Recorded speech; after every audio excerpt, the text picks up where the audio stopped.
This is NEXUS SEQ. NEXUS SEQ is a 4-output CV sequencer that you'll find yourself playing more than programming.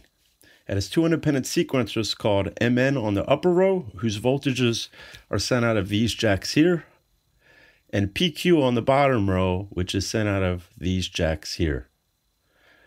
The numbered keys select the knob sets or pairs whose voltages get sent to the output jacks set by these knobs. So if I press 1, these voltages on these knobs will be sent out of these jacks. The top knobs on sequencer MN set the voltages for M, and the lower knobs set the voltages for N. On the PQ sequencer, the top knobs are P, and the bottom knobs are Q. So whatever one of these is active, it sends out those voltages set by the knob sets.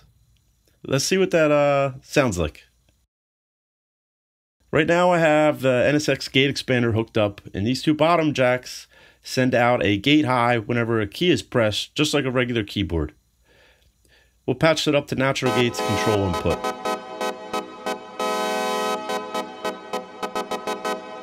So now there's no pitch hooked up to the CV outputs, so we'll plug that into P, which are the top knobs on the lower PQ sequencer. We can set the voltages with the upper knobs for lane P.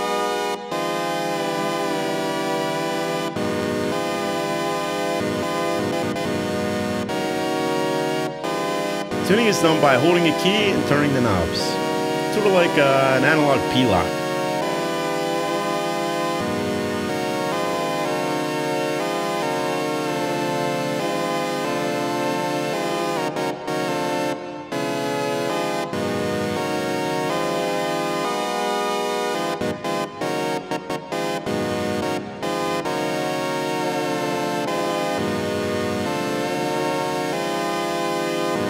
Yeah, we just play keys, mess around with the knobs, and when we're ready, we can think about recording a sequence. But the first thing we want to do is send in a reset and clock pulse for the lower PQ sequencer, so we need to patch in those signals into these jacks.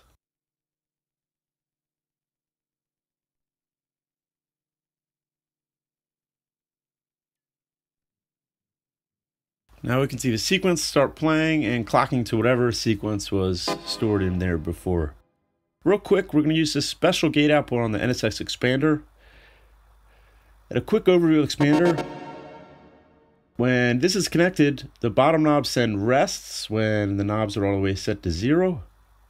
And note repeat with increasing gate length until you surpass the clock timing, which then will send out full gates or notes.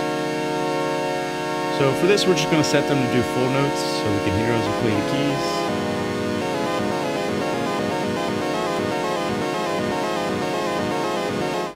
So now let's think about recording a sequence. So the first thing we want to do is play to an audible metronome or beat.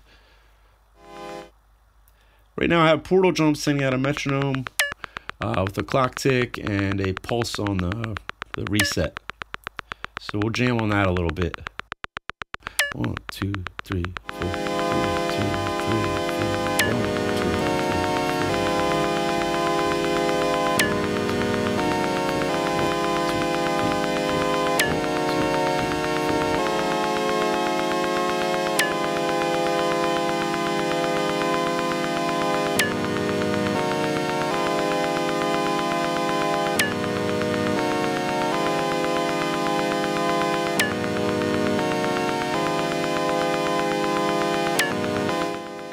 Say we like that. Now what we need to do is set the length of the sequence. So what I played was 2 bars, and we just need to make sure the reset pulse is sending in 2 bars, which I've already set up with the clock module. And now we need to make sure the sequence is at least that long.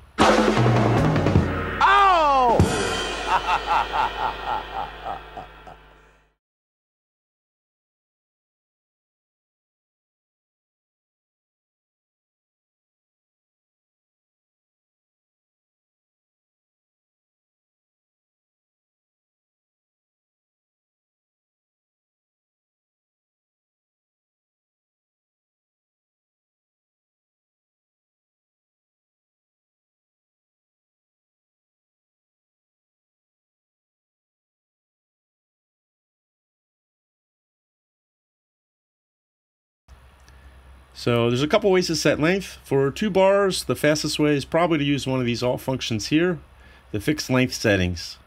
So set the length to any of these values. We hold alt and cycle through each value.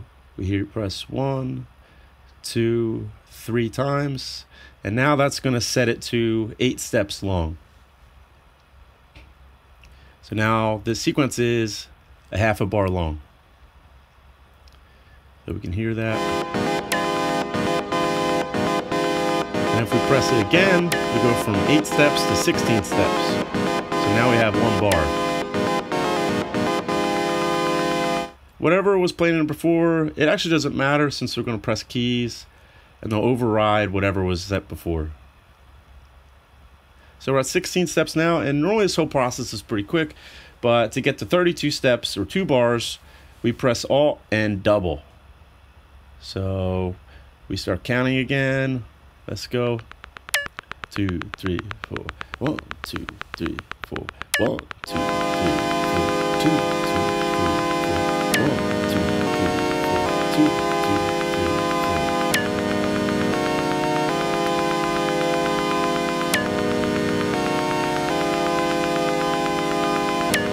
When we're ready, we press the record button to enter live record mode.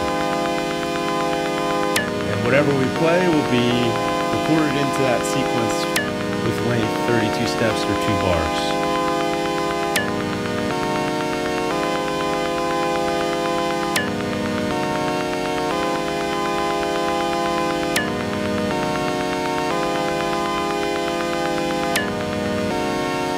So now we have that little jam looping in 2 bars. And now we might want to think about changing it a little bit. Maybe at the end we have a little pause or rest, or we're not using this key here, so maybe we want to add that. Just play around and see if you like something. If you want to add octaves or glides. Glides are set here for the PQ sequencer, and this bottom row here is this glide key, and the bottom knob here for the PQ sequence. The top will be for the MN sequencer. You just experiment and play around, turn knobs, press keys, jam glide buttons, octave buttons.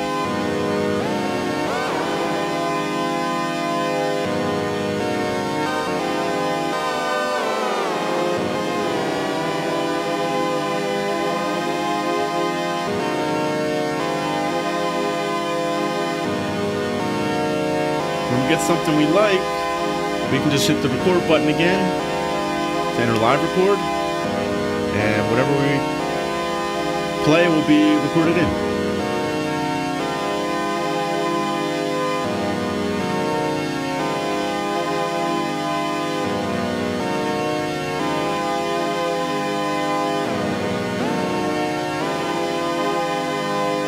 So we've got a variation on our sequence, which is pretty nice, and from there we can decide to increase length as many as we want or expand the sequence and live record any changes we want on top of that.